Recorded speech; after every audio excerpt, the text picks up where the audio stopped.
अल्हम्दुलिल्लाह वकफ़ा वस्सलातु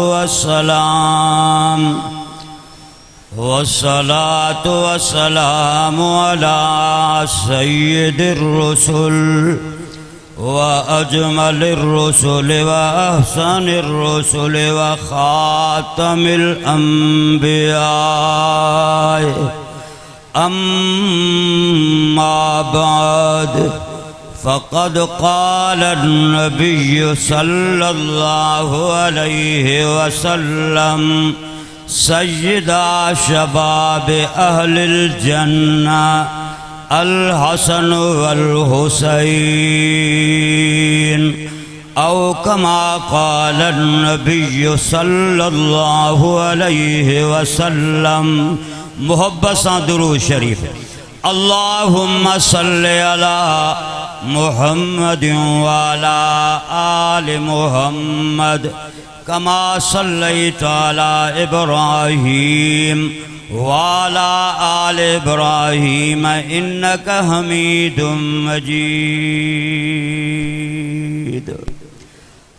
अल्लाह पाक जा अवाई असांजे मथां किरोड़े करम जो हिन इनक़िलाबी दिहाड़े 10 मुहर्रमुल हराम जे हिन मुक़द्दस ॾींहं ते दरगाह आलिया नक्शबंदिया जंहिंजा बानी कुतुबुल अक़ताब हज़रत साईं ग़ुलाम दस्तगीर शाह नक्शबंदी फज़ली रहमतुल्लाह अलैहि हुया। हिन वक्त जानशीन पीर तरीक़त हज़रत साईं हाफ़िज़ निसार अहमद शाह साहब उन्हनि जो इंतज़ाम उन जे तहत हली रहियो आहे। हज़रत मौलाना साईं पीर हमादुल्लाह शाह साहब मुजाहिद इस्लाम साईं असदुल्लाह शाह साहब अल्लाह ताला इन्हनि बुज़ुर्गनि जो असां तव्हांजे मथां सायो ता देर आबाद रहे। टाइम इंतहाई मुख़्तसर आहे। पोइते आलमन सगोरन जो जमे गफ़ीर आहे। मुख़्तसर अल्फाज़न में मां अवां जे साम्हूं कुतुबुल अक़ताब हज़रत साईं मौलाना मोहम्मद ज़करिया नव्वरल्लाह मरकदहू जै फ़ज़ाइल आमाल किताब तसनीफ़ फरमायो आहे। उन जी बी तसनीफ़ आहे फ़ज़ाइल सदक़ात। उन में मां हिकिड़ो वाक़ियो पढ़ियो। बस यो वाक़ियो मुख़्तसरन मां तव्हांखे ॿुधायां थो। सैयदना हज़रत इमाम हसन, सैयदना हज़रत इमाम हुसैन, हज़रत अब्दुल्ला बिन जाफ़र साईं मदीने पाक मां बैतुल्लाह जे हज जे लाइ वञनि पिया।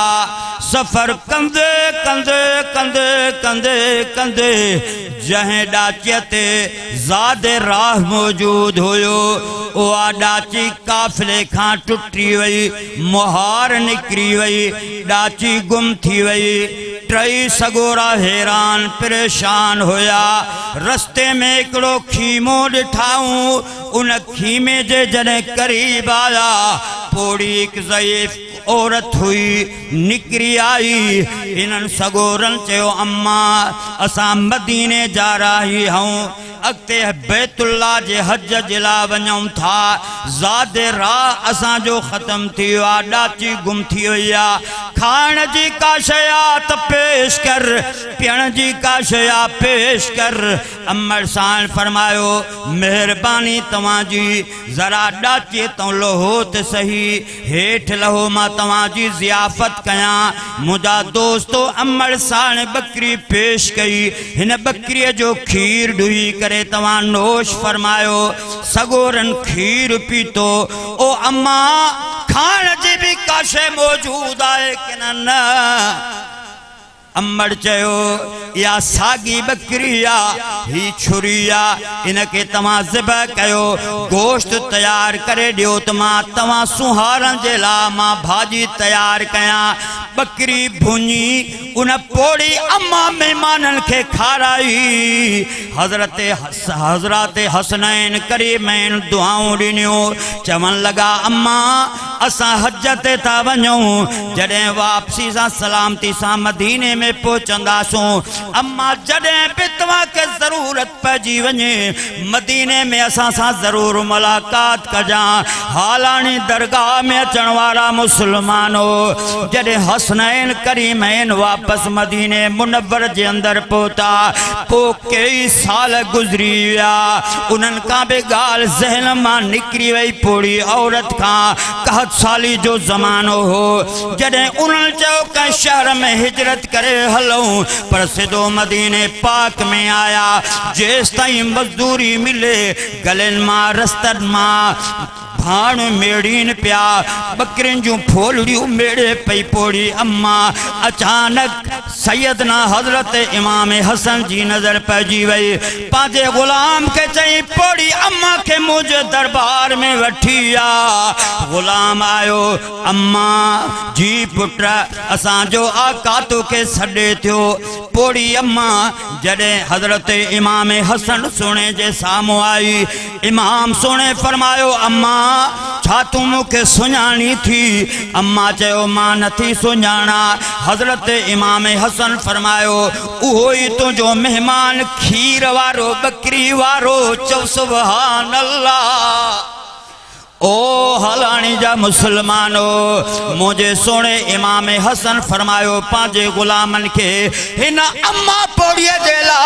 मंडिया मां 1000 बकरियों वठी अचो 1000 बकरियों तोहफे में ॾिनाई 1000 अशरफूं ॾिनाई ऐं गुलामन के चई मुझे भा इमाम हुसैन सही वटि वठी वञो उहा पोड़ी औरत जॾहिं इमाम हुसैन सही जे दरबार में पहुती इमाम हुसैन फरमायो मुझे अदे तो सा केतरी भलाई कई 1000 बकरियों ॾिनाई 1000 अशरफों दिरहम दीनार ॾिनाई चई अम्मा मां भी तो के 1000 बकरियों थो ॾियां 1000 दिरहम दीनार थो ॾियां अब्दुल्ला बिन जाफर साईं भी मदद कई जॾहिं वापस आई पंहिंजे खीमे में पोड़े जेको उन जो मुड़ुस इंतज़ार में हुयो उन चयो देर छाजे लाइ कई चई तूं त मूंखे तॾहिं ताना पियो ॾीं त अजनबी महिमाननि जे लाइ तो बकरी ज़ाय करे छॾी उन्हनि खे सिर्फ़ खीर प्यारी हा पर हाणे उन हिकिड़ी बकरीअ जो एवज़ थी